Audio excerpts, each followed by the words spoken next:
Ladies and gentlemen, welcome to Pirate Radio. I am your host who needs no introduction whatsoever. And on this episode, of course, like the title suggests, going ballistic, I will dive into the ballistics discussion that has been happening on the Twitter and YouTube and any number of places in regards to the Charlie Kirk assassination. I'm not really sure where the hell all of this kind of came from. I guess it's because of Candace Owens's continuing deep dive on the assassination of her friend Charlie Kirk.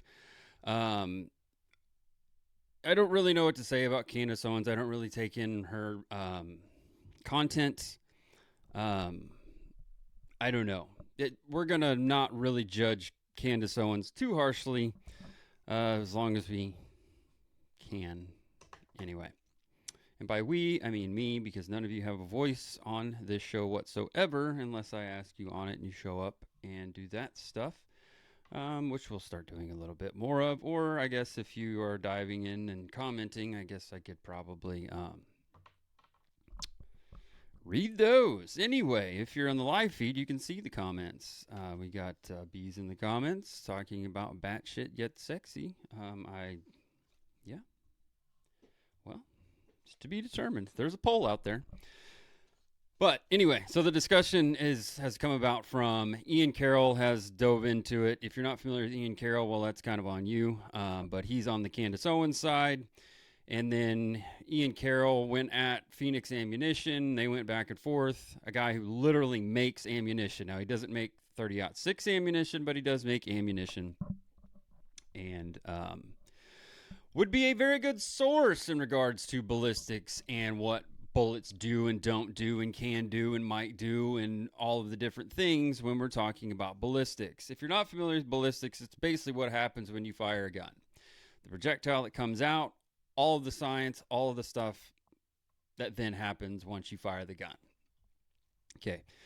I guess the idea here of the conspiratorial side of Candace and Ian and even Valhalla VFT, who Ian cited and is apparently on their side as well, is that they don't believe that it was a 30-06 that was the weapon used in this, which is kind of a fair point, I guess, mainly because we don't really know. We're just kind of being fed little bits of information from the authorities.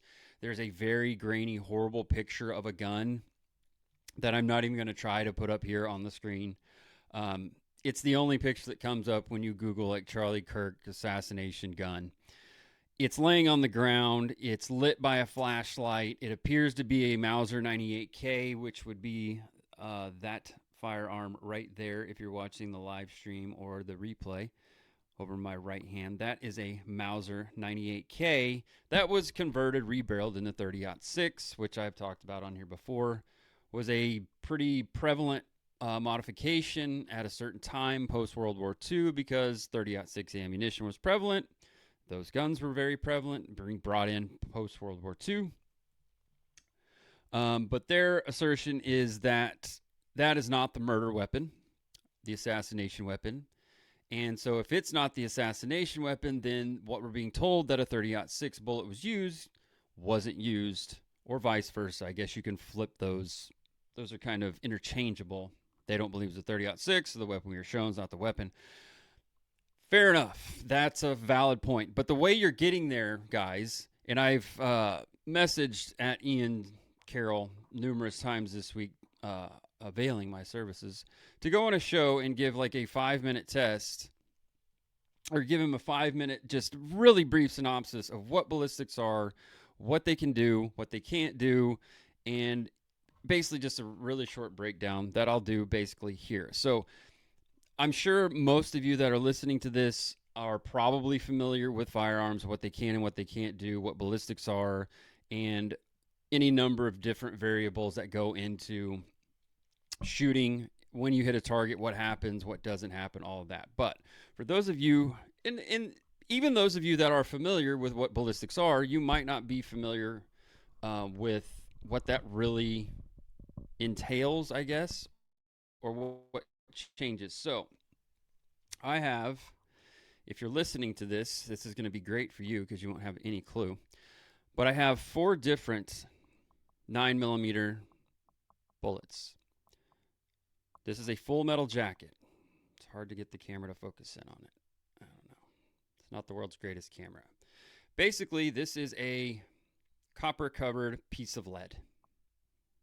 That's what they mean by full metal jacket. It is a metal jacket that goes around the entire projectile. It is fully encased. Nothing happens to this. There's no weird, fancy expansion or what happened. You fire this. What's funny is 20 years ago, 30 years ago, when 9mm started becoming very, very prevalent in officer sidearms and for self-defense weapons, some of us are old enough to remember that a lot of guys, boomers and older folk, basically the 45 ACP / AARP guys would say, oh, that 9mm, you can't use that. It goes right through them. Doesn't do nothing. So you remember those idiots. So anyway, more FUD lore. Full metal jacket. We then move on to our what are known as hollow points, which, as the name suggests, the point of it is hollow. You have kind of a hybrid between the full metal jacket and the jacketing of it, that you have a copper jacket with a open, exposed, recessed lead tip with some, I don't know if you can see it on the camera, but you can look this up on your own. You have the little slight serrations on there, basically lines cut. So when this hits soft tissue, it will expand, create a mushroom effect, creating a wound cavity, creating much more damage. Okay, very effective in self-defense. I have shot possums with this, and I shot a possum with this because that's all I had at the time while I was walking the dog, okay? Had a 9mm with me, as I do on the acreage that we live on, and it literally took chunks. I hit one of the shots, hit him on the spine, right above his back, or like what would be his shoulders, his front legs, and it literally took a chunk, a circular chunk about the size of a nickel, maybe quarter, straight off. Okay. This is the advanced 9mm round, or a slightly advanced 9mm round. This is a Hornady critical defense round. I guess I should say that this is a Hornady. The hollow point is a Hornady as well. What they've done is they go in, they do a different case. It's just a nickel case versus a brass case, but that doesn't matter. And they put a little red ballistic tip projectile or ballistic tip protector in there to prevent one of the things that can happen when you fire a traditional hollow point through a media like wintertime, heavy clothing, heavy animal furs, glass, wood, things of that nature, is the tip can get debris in it and not create the expansion. The idea of this little ballistic tip, this little rubber part, is that nothing will get in there except the rubber part, which is designed to then compress and make sure you get maximum expansion and the mushrooming. Those are pretty standard rounds that most folks are used to. You can buy those at your, academies, Bass Pro, Shields, what have you. They're going to have some variation of pretty much every caliber they carry, of a full metal jacket, which we would refer to as a target ammunition in this world, or a hollow point, which we would refer to as a self-defense round / game round. Okay. Mainly self-defense when we're talking about pistols. One of the things you don't really see anymore is what are called soft point ammunitions in pistols anymore. That is a very boomer FUD thing. That was back before. That was basically when you were using underpowered cartridges, you wanted some deformation, but we're not going to get that deep into it. But that is the other thing you'll see in a pistol caliber cartridge. 38 special, trying to think, it's like 45 long Colt, things like that. Very old rounds will have that. Very old pistol rounds will have that. And by old, I mean they were created, adopted, prevalent 80 to 100 years ago. This is also a 9mm round. This is what's known as an extreme defender round. This is made by Underwood Ammunition. Okay, it's basically a Phillips head looking screwdriver with kind of the tip cut off. This is a solid copper round. This does not deform when you shoot through media or tissue or anything else. Rarely do you get like the little ends of our kind of screw top, our Phillips in there will deform a little bit. But these projectiles are made for maximum penetration through all media. That's the idea of these. This throws a wrench in the gear, or gear in the wrench. Yeah, wrench in the gear of so much of what has been talked about in this whole ballistics discussion. Those are pistol rounds. I get it. So you're saying, oh, those are pistol rounds. This doesn't apply here. Charlie was shot with a rifle. Even if it wasn't a 30-06, it was still a rifle. Fair enough. I came prepared, class. These are very comparable to 30-06 rounds. I do not have a 30-06 round because I do not own a 30-06. But 30-06 was the United States infantry cartridge from late 1800s, I believe, early 1900s. Basically, it was adopted with the Springfield 1903 was adopted. The Springfield 1903 was made in 1903. I don't remember if the adoption was then, slightly before, slightly after, but we adopted the 30-06 cartridge because most of the world was shooting some sort of 30 caliber cartridge, and that's what all of these are. This would have been the British cartridge. The reason I bring it up, the 30-06 continued through World War II, Korea, and was basically done right after Korea. But the point is, this is the 303 British cartridge.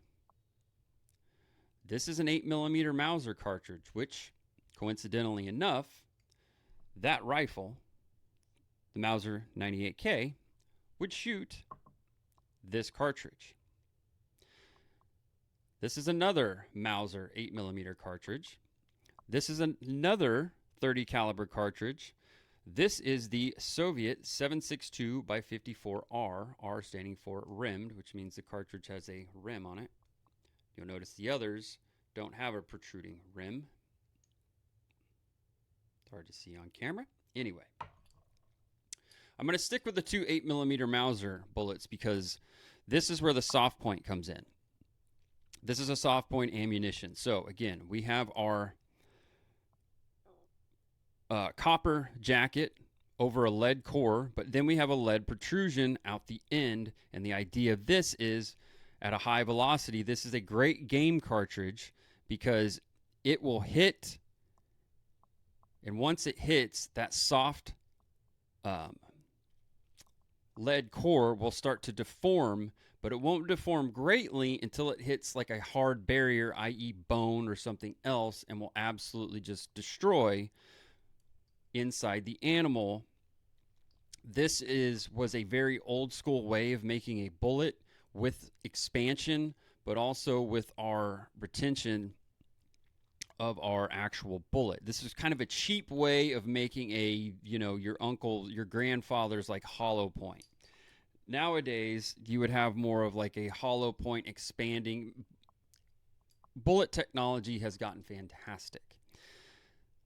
This is a very old kind of cartridge. Now, this particular bullet itself is not old. This is a newer way. This is a match grade bullet for 8mm Mauser. This is what's known as an open tip match, OTM. You won't be able to see it on the camera, but just suffice it to say that this is a full metal jacket with an open tip to create accuracy out of the round, and it creates great accuracy.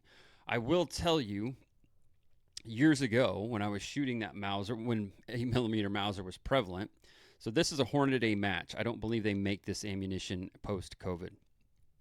This is I think this is PPU ammunition. This you can still get today. It's just expensive. I will tell you, this is the first round I ever shot out of that 8mm Mauser. And it would do some pretty impressive things when you would put like, I think I have a video actually of shooting this, a short, where I shot the Mauser using this soft point ammunition, and I shot milk jugs filled with water. I guess water jugs, duh. And it was lighting them up pretty good. But previously doing that, I took these, I shot those milk jugs, I think, at 40 yards in that video with the soft point. I had previously shot water jugs with the match OTMs, and when I shot them at 100 yards, I was expecting them to fly up, do whatever, knock over. I didn't even realize I had hit it. I thought I missed, so I fired again. I get up there and realize I thought like I was doing something wrong. The ammunition was off. As I got closer, I could see that the water level had dropped and was still dropping. I had hit it twice, and the fucking jug didn't move at all. Why do I even bring that up? Because bullets do weird shit when you fire them, okay?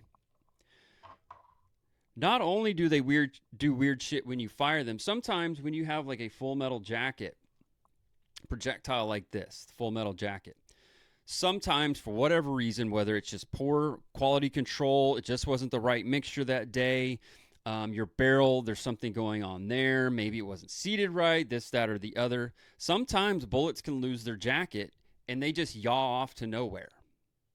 You will fire 5 shots, you'll have 4 in a pretty good little, in a target, in a space about yay big. The 5th one, you're like looking around, everything felt good. As anyone who shot rifles or pistols or anything any number of times, when you did good, when you shot right, the finger control was there. Kind of when you pull one, especially with rifles where there's a lot more control, there's a lot less variables. You have both hands, maybe you're on a rest, things like that. With a pistol, there's any number of things. The lockups are different. But you can have full metal jackets that lose their jacket and they'll just fly off. God knows where they actually went. But there's other things that play into this, that even with these full power cartridges like this, as I said, with the open tip match, I was just hitting right through that jug, not even moving it. But with the soft point, you were getting the big bang, the big hit and the big splash and all of those things. According to, I haven't seen an autopsy from Charlie Kirk, or of Charlie Kirk. I'm acting on secondhand information here, okay? But I'm also not trying to be an authority like all of these other guys are trying to be, some sort of authority / conspiracy theorist. And I hate to use that term, but that's really what they're doing at this point. But what they're saying is, so Valhalla VFT did a video. He did 2 videos. He did one where he was just talking about different 30-06 bullet styles, loadings, things of that nature. And then he did another one where they went out, and a buddy of his was a really good shot. I guess he's a professional PRS shooter. Seemed like it. And they were shooting different mediums with 30-06 bullets and talking about how they couldn't recreate. But anyway, point of this is Valhalla VFT, and I think it was this video talking about the different bullet styles of 30-06, different bullet styles, loadings, things of that nature. And I'm not putting Valhalla VFT or VHT, God, I can't remember which it is, but I'm not putting Valhalla on blast here. He's making videos, he's doing the thing. But one of his videos, he talked about, I guess he had seen and this may have been secondhand for him as well, I can't remember. But he had seen at least a report, if not the autopsy itself, which I don't think you see the autopsy. Anyway, he had talked about how what we're being told from the autopsy, at least, let's say that Charlie Kirk was shot in the top of the neck, which, okay, it's kind of news to me, but allegedly what had happened was, and he had a graphic for this, so, I'm not a doctor, and I don't think he is, but he had a graphic of, so apparently what had happened was, Charlie gets hit in the neck. The bullet then contacts the C1 vertebrae, Basically, probably destroys that. Then is yawed downward, goes through all of his vertebrae, settles at the top of the T1 just beneath the skin. Okay? To him, this is completely implausible. One of the things that he said was the bullet was definitely not an FMJ, a full metal jacket, or soft point, because those would have went straight through. The test he then does with the firearms, with the 30-06, was to shoot different medium between a cow femur bone, I think it was a cow's neck bone with meat on it. He shot a pumpkin, which is always fun as fuck. If you never shot a pumpkin, you should definitely do that. It just goes everywhere. I think they shot a watermelon. Again, pretty fun. Kind of a waste of a watermelon, though, for being honest. No, that's not a racist joke. And then I think the last one they did, they shot 3 different types of steel: 1/2 inch, 3/8, and quarter inch, 3/8, 1/2 inch, I believe is what they shot. And his conclusion from that was, no way it was a 30-06 because there would have been an exit wound. Again, guys, was it a 30-06? I don't really know. Did it sound like a 30-06 when you listen to the video? Certainly did not sound like one.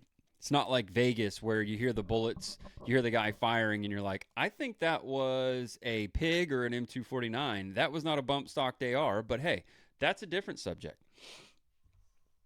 But for when you shoot steel, okay, and it goes through steel, that's all that you've proven, is that whatever caliber you're shooting at whatever gauge of steel, whether it's mild or hardened, all you're proving is that that bullet will go through that steel. You have not proven anything else. The other thing that Valhalla didn't do is he was not trying to catch the bullets. See, this is the biggest problem that I have with this, is that you don't know what the bullet did or didn't do other than whatever it did in the medium that you're shooting at. And this is what Phoenix was trying to point out too. And he even had a whole bunch of, he put out a tweet asking hunters, hey, tell me your stories about bullets doing weird stuff. And there was any number of guys. Actually, I think he even specifically said 30-06 or at least 30 caliber. Specifically asked guys, hunters, have you ever come across something weird? And it's just an endless reply of guys going, yep, went hunting, took this deer, show us a picture of the deer. Now, obviously, we're taking them at their word and face value, but there's just an endless trove of guys posting deer they had taken. A lot of them had the rifle laying next to it and saying that, yeah, use the 30-06 at 40 yards, no exit wound, just one entry wound, 150-pound deer. Okay. I mean, the idea that the 30-06 or any 30 caliber rifle cartridge, full power rifle cartridge, is just this absolute monster that just goes through anything and everything is the same bullshit we would hear 30 years ago when the old timers, the old heads would talk about, oh yeah, them 9mm, they just go right through.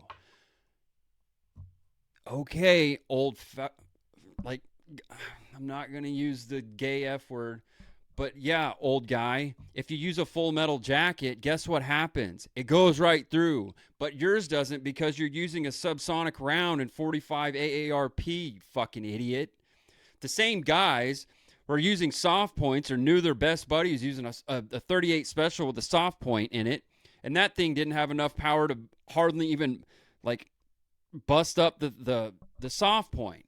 So their whole thing is you're using these subsonic cartridges, basically, of a 45 ACP or a 38 special. They would never talk about 357 Magnum, mind you, because old 357 Magnum cartridges would be a soft point.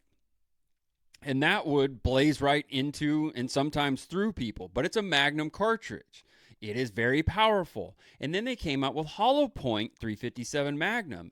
There's stories, whether they're true or not, of lots of highway patrolmen, and especially here in Oklahoma, the OHP carried, I think they carried Colt pythons, if I remember right, 6-inch Colt pythons, 357 Magnum wood grips. And there would be stories, and guys still tell the stories today. And those old OHP officers that are retired, they all pretty much carry 357 snub-nosed revolvers somewhere, either in their pocket, in their boot, or in their truck. And there, you would hear these stories about if they were so close with the 357 that when they fired and hit the subject, that it actually like cauterized the wound as it went through because it was moving so fast and created so much heat. Whether that's true or not, I don't know. But I don't want to find out either whether a 357, you got to be 4 yards away for it to do its max effectiveness, whether you're 1 yard away and it just passes through and just burns you to shit. I don't know. My point is there's a lot of FUD lore that goes around, but there's a lot of actual like science, and there's a lot of actual stuff that happens. The thing that like Valhalla doesn't take into account, and that Candace Owens is too goddamn stupid to understand. She's just out of her element here. Donnie, you're out of your element. Like, Candace, you're out of your element here. Know when you're out of your element. Know when to seek help. Okay? That's a double entendre that was not supposed to happen. But she had started this stuff a month ago. I did listen to one episode where she was talking about the Charlie Kirk assassination, and she read some comment from somebody who said something about an exploding bullet, and I was like, oh my God. And she was like, oh, yo, God, I never even knew that. Yeah, you didn't know that because that's not a thing. But Candace, Ian, Valhalla, like, you guys are out of your element here. And I know Valhalla, oh, he's a Green Beret, he knows everything about guns. That's not true. Ask other Green Berets. Does Tim Kennedy know everything about guns? No. Tim Kennedy knows very, very little about guns, actually, if you listen to him talk. That doesn't mean every Green Beret doesn't know anything about guns, but the opposite of that is not true either. Just because you're a Green Beret, you know everything about guns. You know one thing about one weapons platform, that's about it. Tony Aguilar, if you guys remember that guy's name, who Valhalla, I think, took down as well, he was a Green Beret, and he went on Tucker for the second time and talked about he didn't understand why the Israelis gave him these AR-15s that were made in Israel that had 62 grain green tip bullets in them. I've never been in the military. I've never been on a 2A range. I've never done anything that really with a firearm that put my life in jeopardy or had to use it. But I at least understand the basics of the 5.56 round in 62 grain with the green tip and what that means, because you might come into contact with a vehicle and you may need to shoot through said vehicle, and you would like to, when you shoot through said vehicle, for the full metal jacket on the end there to not completely come apart and actually go through like a windshield, a door, any number of things. This is what you would want a lot of times for any sort of like general urban combat. If you knew you were just going to be kicking in doors and taking out people, then you might change to something in a 77 grain, maybe some sort of like expanding. I don't know. Again, never been downrange. But if you want to split the difference, and I brought more of these as well.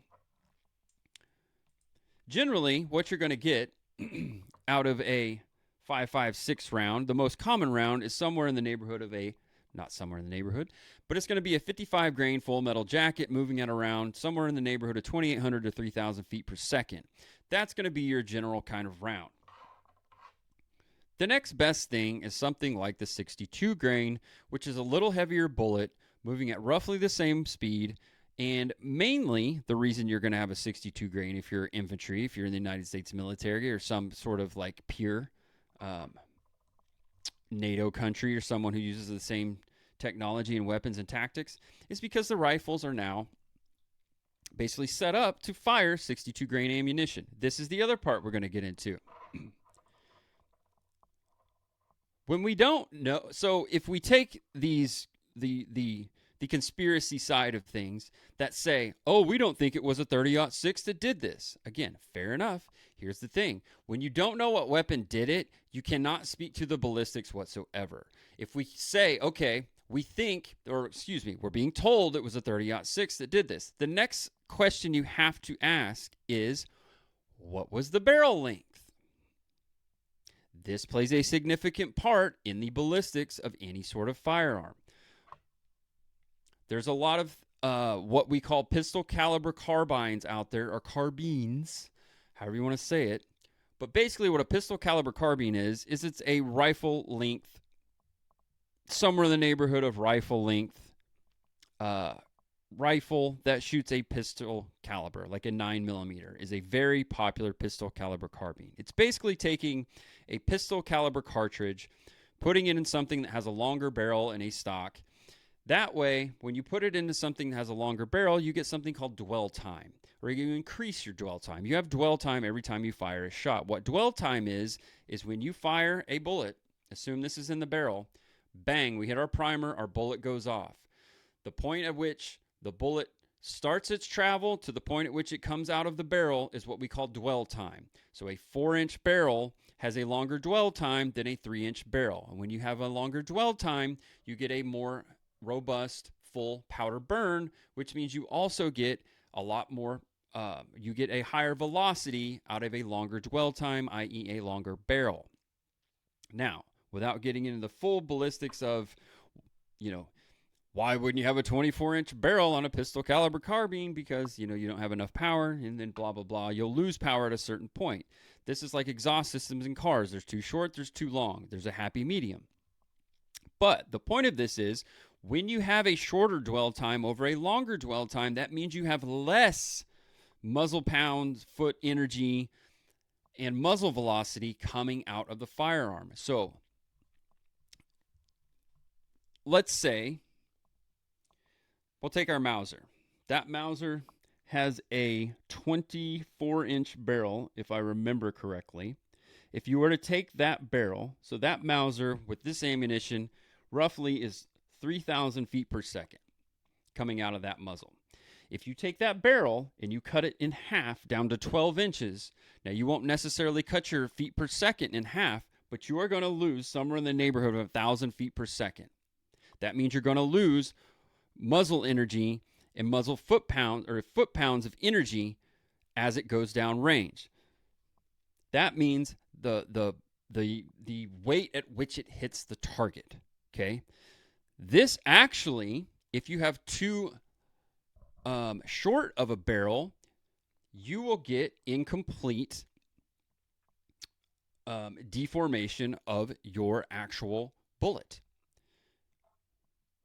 Why the old heads would always talk shit about 9mm and would never bring up any sort of like any sort of hollow point, and why inherently 45 ACP hollow points really don't exist and are really fucking stupid, is because a 45 ACP, even in a 5-inch barrel, which I believe was the barrel length of the original Colt 1911, maybe it was 4.5, anyway, which the cartridge basically was designed for the Colt 1911, the barrel, anytime you went a little shorter, first of all, just at max power, somewhere in the neighborhood of 900 feet per second is not enough energy to sufficiently flour or deform a hollow point projectile.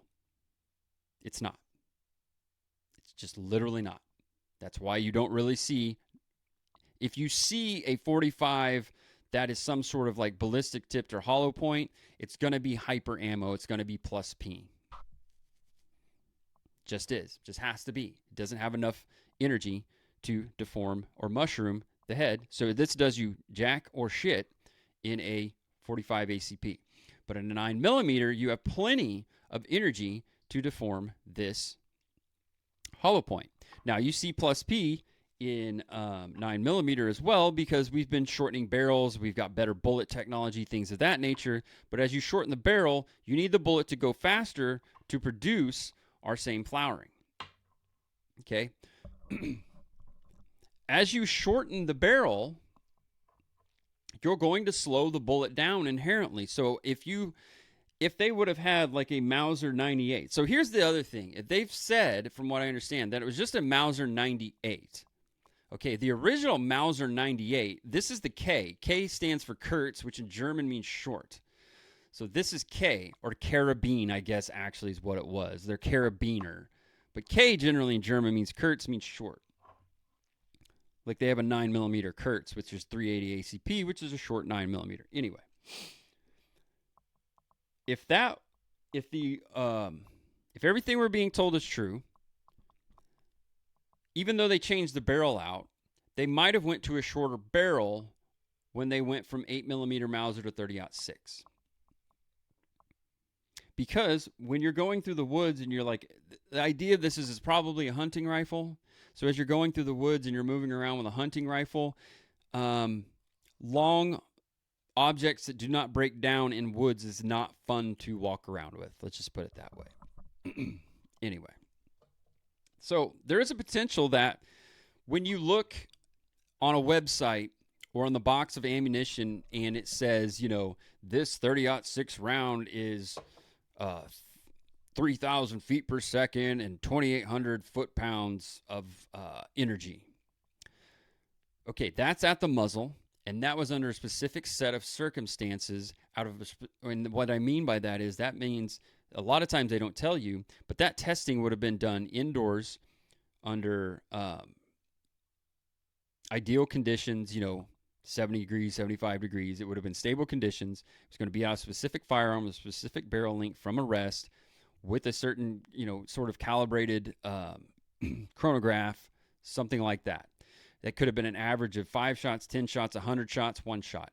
You don't really ever know, but they'll give you this on the back, and it's really just kind of a light guide of what to kind of maybe expect out of that. You'll never actually know how they got it generally, but it's a rough guide. Are you going to get 3,000 feet per second out of every 30-06 rifle that you put that cartridge in? No. You may never get 3,000 feet per second on the money because, again, they were under ideal conditions, usually inside. You go outside, that is not ideal conditions. It can be a bright, sunshiny day. Doesn't matter because there's ambient temperature, humidity, any number of factors that factor into it. Your barrel condition, did you clean it? Did you not clean it? Is it oiled? Any number of conditions. Is it a shit barrel? Is it a good barrel? How long is the barrel? How short's the barrel? Any number of things go into this. This is why I'm doing this today, is because none of these assholes, I use that term lovingly, guys, they're just shooting from the hip. They don't have a fucking clue what they're talking about. I don't care that you were a Green Beret. Apparently you never studied the actual, like, physics of the bullets or anything like that. You didn't even shoot the gun, mind you, in your video, which is weird. But you guys don't really know what you're talking about. Doing any sort of testing, again, where you shoot just, when you shoot steel, all you've proven is that that bullet out of that rifle will go through that piece of steel. That's all you've proven. You don't know what happens when it hits things, when it hits soft tissue. That's the game changer in all this, is the soft tissue. We're like 70% water, we've been told. Even our bones are not like super hardened. They're still kind of, you know, soft, if you will, because they're still alive. That's the thing, like when he shot the cow femur, or he shot the cow neck, or all that. That's a dead bone. It doesn't have any more like stuff in it. Like the juice is gone. If you would have, like, you know, butchered the cow and then took it right then, that's more of a actual kind of test. You know, I need to invoke Paul Harrell at this point in the meat test. I mean, that was the best, like, test that I've ever seen. Ballistic gel is kind of bullshit as far as I'm concerned. Even the ballistic gel dummies that have, like, the replicated human internal features of their spinal cord and their facial structure and all that, that's not human bone. That's not a human. That's ballistic gel. Ballistic gel has a consistency through it. The human body doesn't really have that same consistency. Like, you know, you could have more blood on this side of your shoulder than this side of your shoulder, depending on how you were sitting or moving or this or that or whatever. Your blood pressure's up or your blood pressure's low or you're just working out or you're just doing this. There's not any of those real inconsistencies in the ballistic medium, which makes it bullshit. I don't agree with the FBI testing of it needs to do 18, you know, inches of penetration for it to be effective, blah, blah, blah. That's based on one shootout, one time in 1986 in Miami, Florida. Okay. I don't believe that bullshit either. I don't think ballistic gel is good for seeing kind of what a bullet does without actually having to shoot, you know, an actual target, a living target. and it's clear, and so you can see kind of wound cavity. But as far as like what it's going to do when it hits some sort of hard medium, you don't know. You literally just don't know, and that's the whole thing. Is you guys, you have no clue on what happens when a bullet, no matter what caliber it is, when this projectile strikes something that's hard. If we take it as the gospel, the secondhand information from the autopsy of Charlie Kirk, that first of all, from the video I saw horrifically, it looked more like the bullet hit him here and went the other way. I don't know. It doesn't really matter. The point of this is your spine has a curve to it. Your neck has a kind of a curve to it. I do know that I remember Charlie Kirk years ago talking about how he had back problems. I think it was lower back, but it doesn't really matter. The thing is like everybody's back is a little bit different. There's all kinds of like curvature, and the curvature really kind of faces you. You don't see from a healthy backed person with a good spine, you don't see them their back pain is probably going to be something like, oh, my back hurts, and it's more bent one way or the other. But as you look at them straight on, that you won't see them like their back is like doing a crazy S, from left to right, if you will. It's going to be front to back, that their back is kind of out of whack. So my point to this is, now we're talking about deflection, okay? If your back is kind of curved, like especially if you're like looking down or leaned back and with your head forward, which if you don't watch the video, but it appears that Charlie had set a mic down and it kind of leaned back. And as you lean back, you kind of have to tilt your head forward to still he was looking at a person who he's engaging with, to look at that person. Therefore, you're going to create kind of a I don't know, convex shape. I don't know. I'm not that fucking smart. But the idea is that if you're not watching this live or on video, sorry, but I'll try to illustrate as best I can. The idea is that the bullet's going to come in from the top. It's going to contact. And again, the shooter is shooting from up above from an elevated position. This is not straight on. That's the other thing that Valhalla didn't understand. If you shoot from up above and down on the metal targets, you giant fucking ape, you don't know that bullet would have went through. It could have went like this and ricocheted down and hit the mount you had it on. That was the other dumb thing that he did, is that somebody just welded two flat plates together. So you had a right angle. So you had the plate you're shooting and the plate it was welded to. So you created a right angle, which had it not gone through, had you been slightly elevated and hit like this, the idea that it could have ricocheted and come back and hit one of you is pretty high, actually, idiot. So that just tells you right there. I didn't even think of that before. That tells you right there that Valhalla and his little buddy who can shoot don't know what they're talking about when it comes to fragmentation and ricochets and any number of things. Like, you never create a right angle on a range. You never do that. You don't do it with wood. You sure as shit don't do it with metal.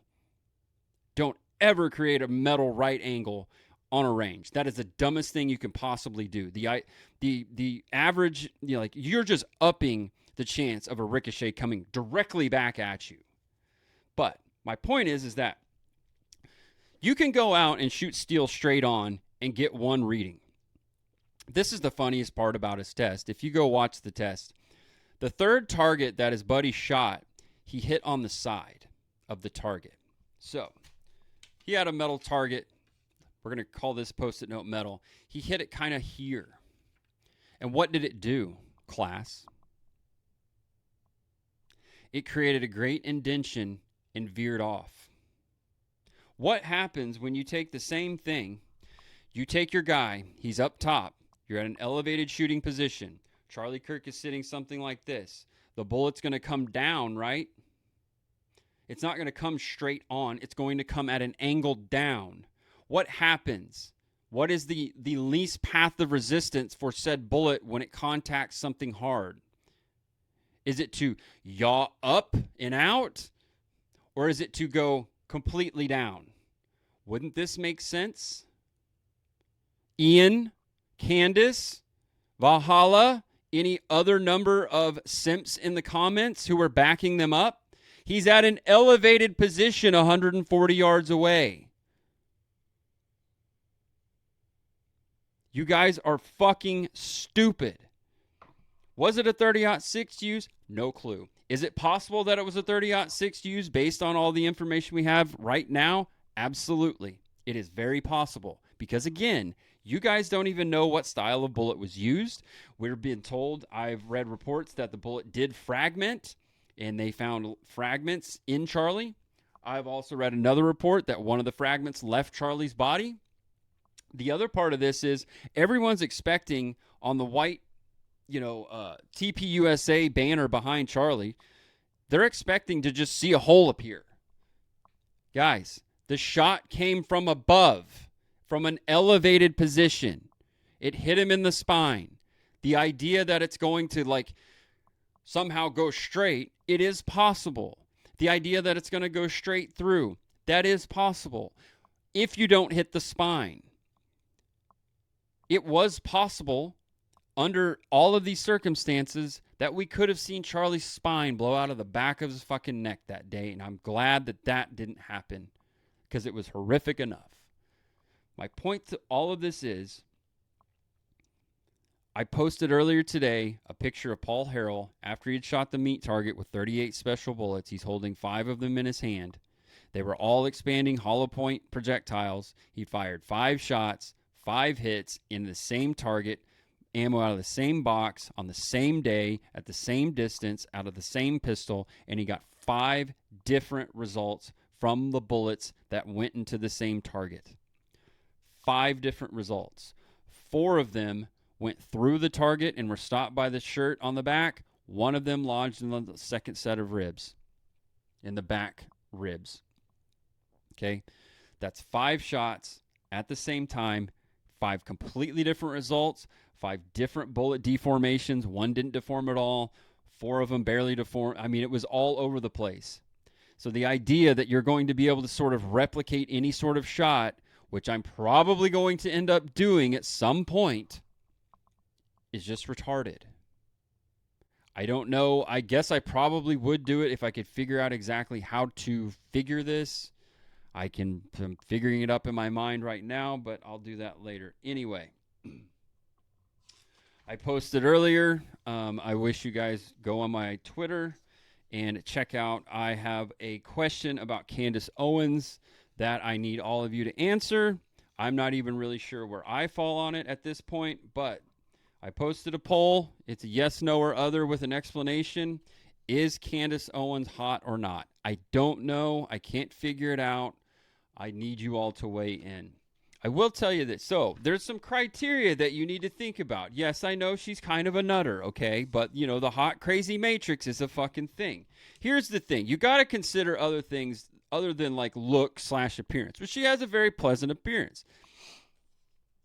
You have to consider that, the womanliness, if you will, the mothering instinct, those things you look for in a, something beyond a one-night stand, you bunch of fucking savages.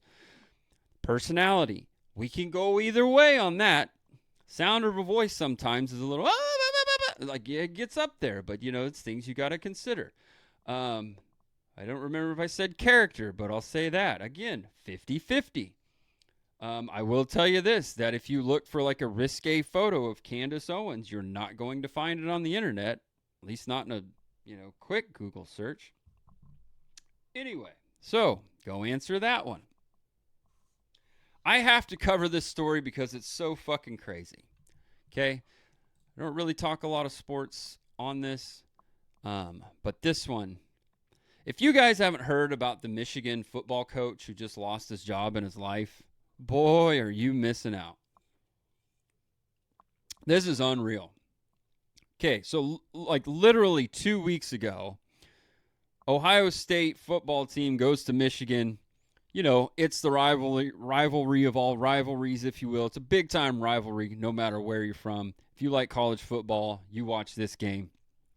Records out the window.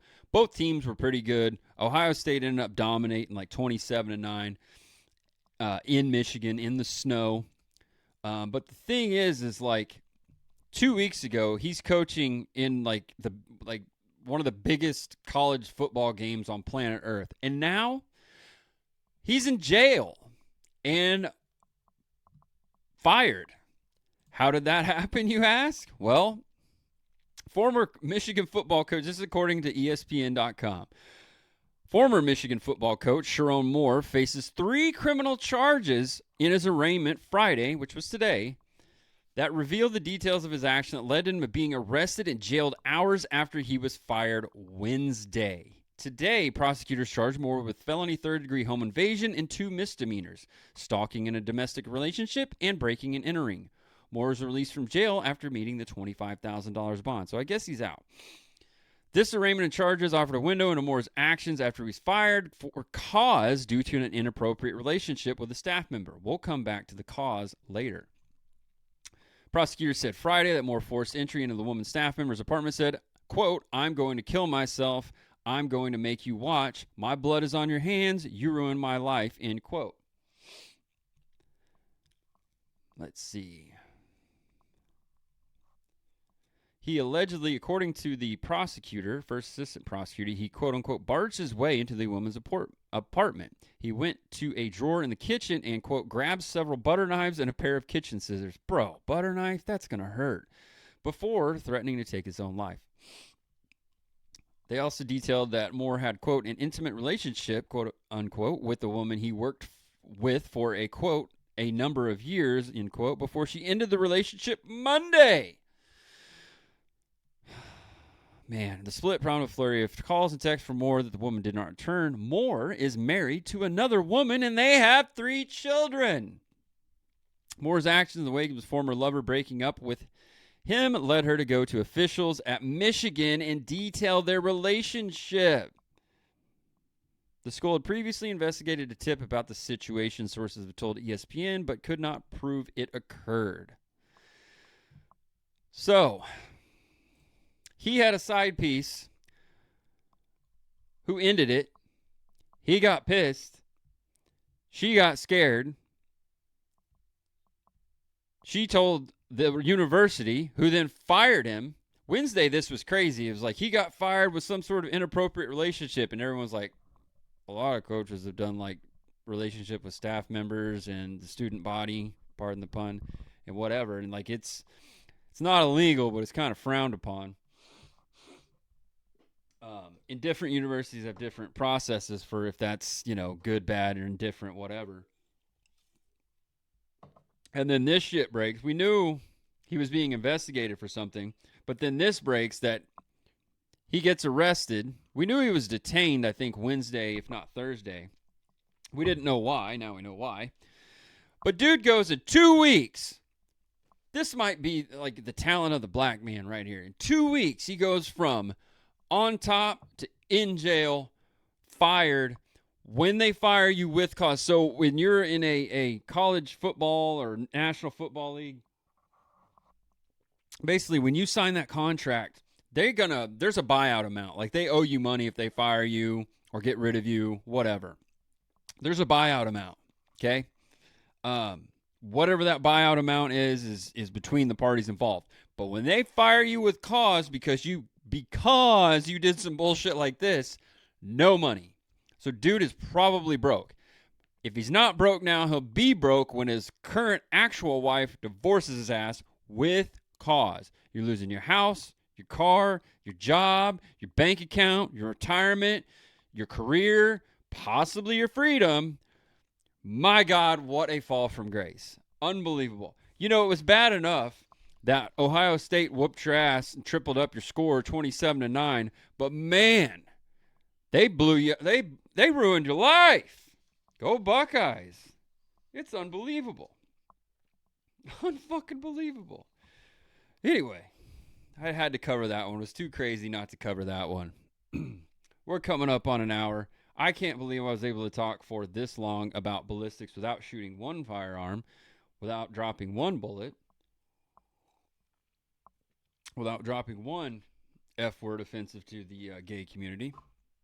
I got close, but I didn't do it.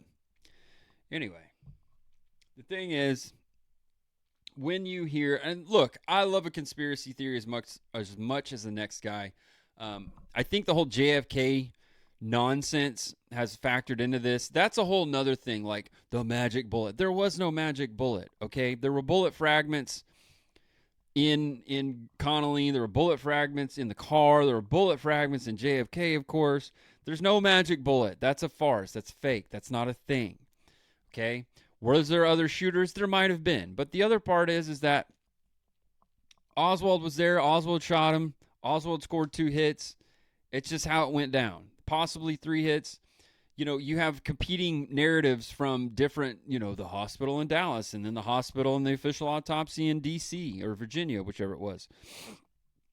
You also have, one of the things people don't take into consideration about like the JFK thing is if you're the medical examiner or doctor or hospital that they bring the president to and his head is basically fucking gone, like his wife has a piece of his skull in her hand trying to hand it to you, like put this back. You have to take into consideration the human factor in that when you're seeing this. Like, that's a traumatizing thing. That's a traumatic thing to witness, to see, to have to deal with. And they're looking at you like, can you save him? Like, save what? I mean, that's traumatic. I don't care what you've seen. I don't care that you were maybe in combat in World War II or Korea or wherever. And this is the fucking president, and his skull is open. You're looking at it. He's shot through the neck. I mean, what do you want me to do here, guys? And you got the Secret Service going, do something, okay?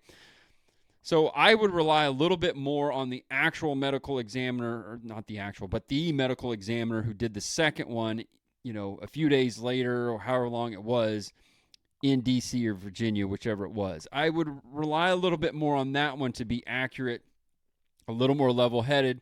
Not that guy's not going to be like freaked out, but he's had a little bit of time to process. He knows what's coming. He didn't just roll in this guy on a gurney with his fucking skull gone and everybody surrounding you and it's a whole fever and there's press and it's everything, okay? It's everything. It's a lot to process. I don't care who you are. It's going to be hard to process. There's like 2 people on planet Earth that could have possibly processed that situation in the correct way. But so much of this whole Charlie Kirk thing comes from the JFK nonsense. Again, elevated shooter, shooting at a target, shooting from above.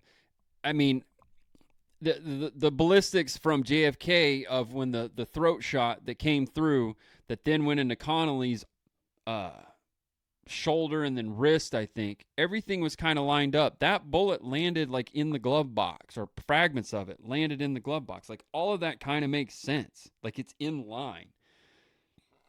The guy dropping the bullet on the gurney or whatever. I don't know, man. I don't know what that is. But I can tell you that the ballistics of it do make sense. Back and to the left. Yeah, it makes sense. You get shot in the spine. You do this. It's just part of it. That's the other thing that no one takes into consideration with this stuff because they never shot an animal before, is that when you hit an animal like in the spine, it's not necessarily a kill shot, but it is a shot. If you've ever seen somebody like when they go and like take down like a local, family farmer who raises pigs, when they go and take out pigs, they get them kind of in a corral and like take a 22 and put it in their brainstem. And they don't just keel over. What they do is you shoot them in the back of the head and the brainstem and they lock back towards you. It's really weird. But it's also like your nerve center of every animal, or most mammals anyway, is in their spine, and it's the biggest muscles that a mammal has, whether you stand upright like we do, or if you're a hooved animal on all 4 legs. Like, that is the biggest muscle in the entire body because it runs the whole length. It controls the back, the front legs, the back legs, all of it. It controls all of that. So when you hit that, you get a tense up. Again, don't go watch the video, but if you do, when Charlie gets hit, you see it tense up. He should have just fallen over, right? Like, he got hit with a 30 caliber projectile, 140 yards. That's some pretty good energy. That's coming in hot. That's going to put you down. He tensed up. Had he been shot like directly between the eyes, he probably would have just flown back. If he'd have been shot in the belly, well, he was sitting down because that would have been a weird one, but it would have been a completely different reaction than taking one in the spine. I knew instantly when I saw the second video that was up close When I saw him tense up, I knew instantly he got hit in the spine. You just know it. If you've ever been around it, if you've ever seen an animal take one in the spine, you just know it. You've seen it. You can watch JFK if you want to watch the Zapruder film, if you want to put yourself through that. When he gets hit with that last shot and his head blows off, you can see that he got hit in the spine because he did that. You know he got hit in the spine. It's just part of it. These guys that talk out of their ass that want to go and cite some one random video that they've ever seen, you're all full of shit. You don't know anything. All you're doing is arguing from conclusion. You have this conclusion in your head, or at least a partial conclusion of this didn't happen and it didn't happen like this. So I'm going to go find any little piece that backs up the thing that I want to say. That's retarded thinking. Maybe they're trying to make a buck and they're grifters. They might be grifters, and good for you. Grift on, man. But here's the thing. You're full of shit, and you don't know what you're talking about. And Donnie, you're out of your fucking element here, okay?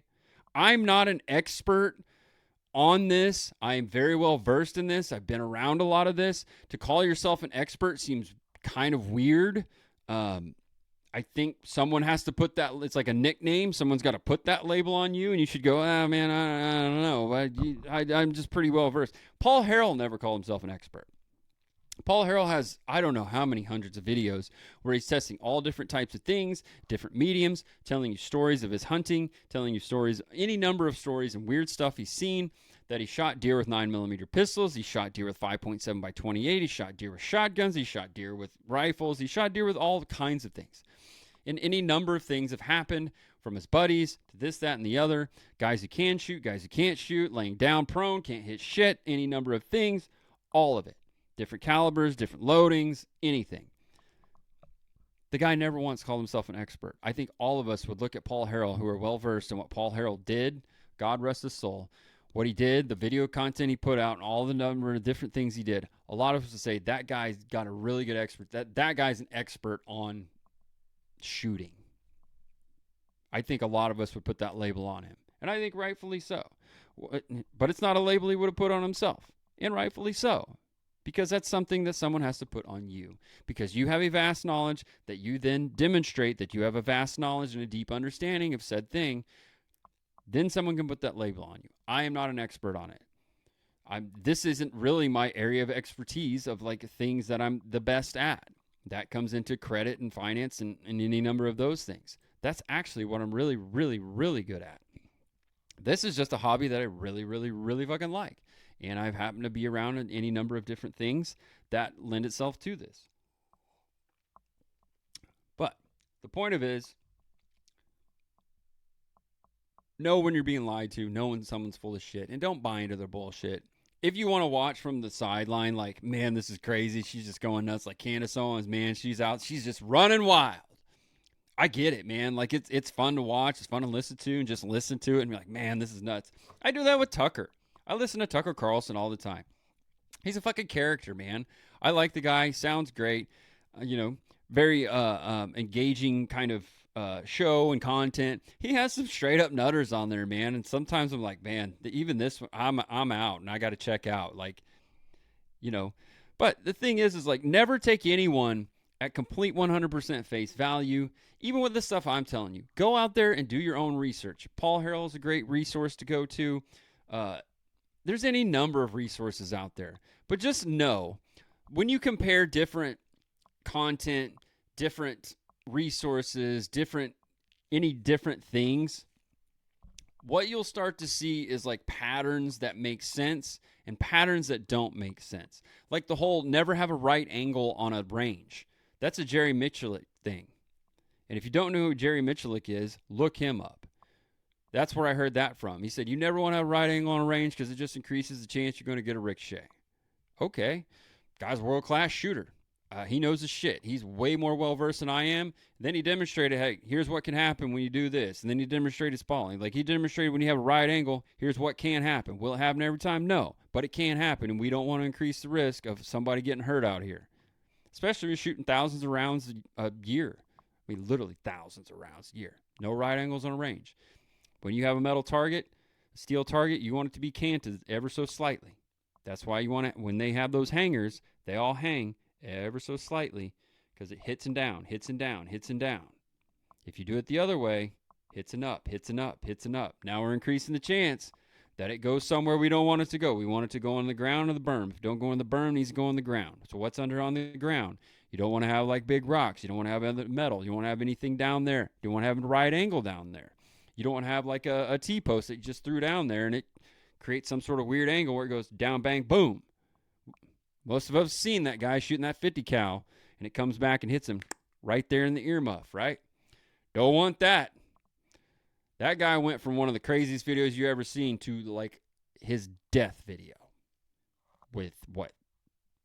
I don't know, 2-3 inches. His head would have fucking exploded if that 50 cal ricochet would have just boom. If you haven't seen that video, look it up. It's crazy. Because you hear it.